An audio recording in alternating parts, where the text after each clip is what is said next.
This is Becoming a Professional Bass Player. My name's Deborah and this is the video journal of my career transition. So somebody who's not in the band can tell me what Simply Red bass line that is. I absolutely adore it and I'm thoroughly enjoying my work with Truly Red now. It's taken a while to get my Divine Funk hat off and my Simply Red hat on. I found myself shopping for props for the Truly Red promo shoot and instinctively being drawn to sequins, which you can have a little bit of sparkle with Simply Red, but it's subtle and it's understated and it's a sort of held back sexiness, isn't it? It's not over the top like Divine Funk, which for me to do that level of reserve is quite difficult, but I think we've managed it. I'm really thrilled with the product that we've got. So yeah, Truly Red, I'm really in the Truly Red mindset now, and that's great because we have a gig on the 14th of February at the Palace Hotel. It was formerly the Park Inn, which you might remember if you've been watching this, that was where we did our very first Divine Funk live gig, and now we're going to do our very first Truly Red live gig there. And I have to say I'm hugely enjoying being in this band. It was quite daunting. I couldn't quite work out what was holding me back, but I've loved Simply Red since I was about 12.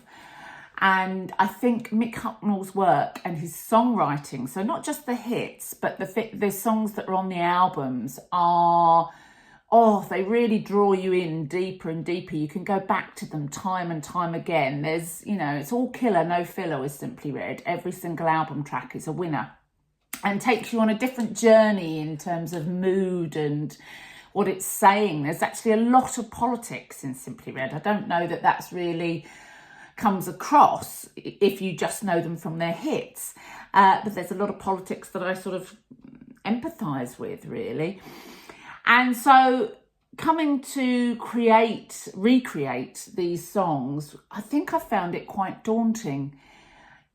If I miss a note or if it's not quite right with Divine Funk, that's really important too. But to be honest with you, there's so much glitter.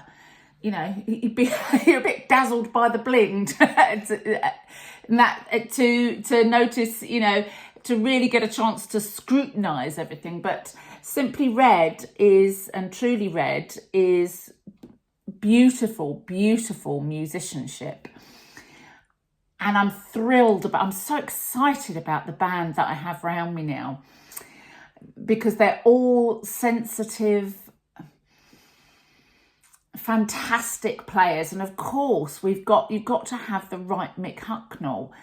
And, the last thing I would want to be, I would find it like an insult to Simply Red if it was just like a bloke in a wig, doing a naff version of something that I love. That would be disrespectful to Simply Red.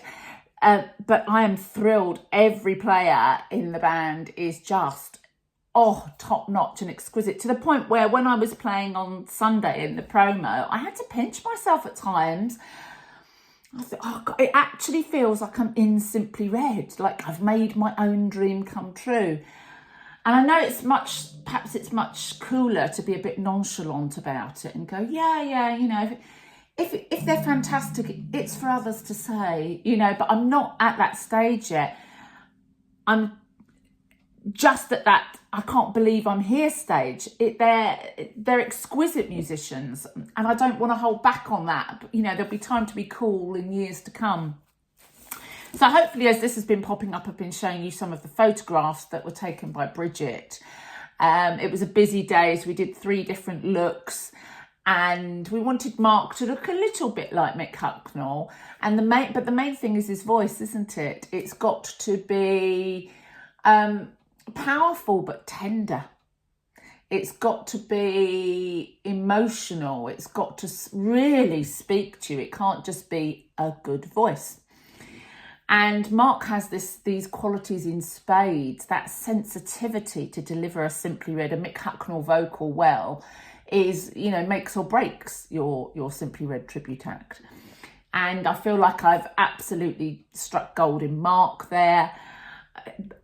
That being said, all the rest of the musicians really do him credit. So for me, it's really spurred me on. So I've been practicing every day, and we've got 6 new songs to add to our set well, they're not new because we've been rehearsing them all year, but we didn't include them in the promo because they're the deeper album tracks.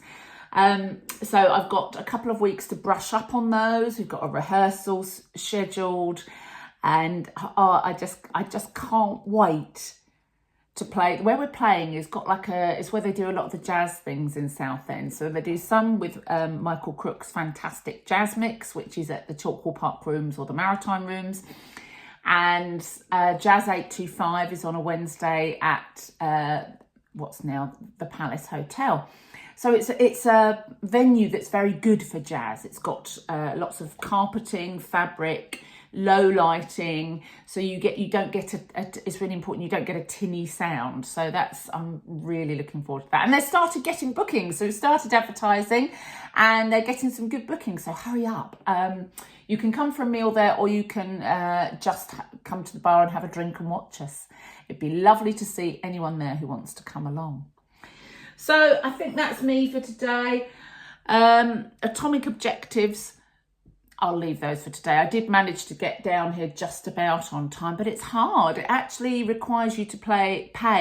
I won't bore you with it, but it requires you to pay quite a boring level of attention to your systems and processes to improve them so that you get your result. And the result for me is to have more time. So more time to play the bass, things running better, things running smoother, so that I can get to the next call that I need to make, the next item on the to-do list.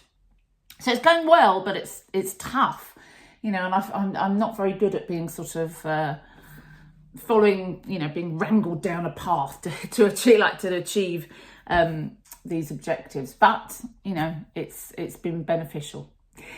Okay, right, so, you know, I made it here, and you'll see me on Tuesday again. So have a fantastic weekend and take care. Bye-bye.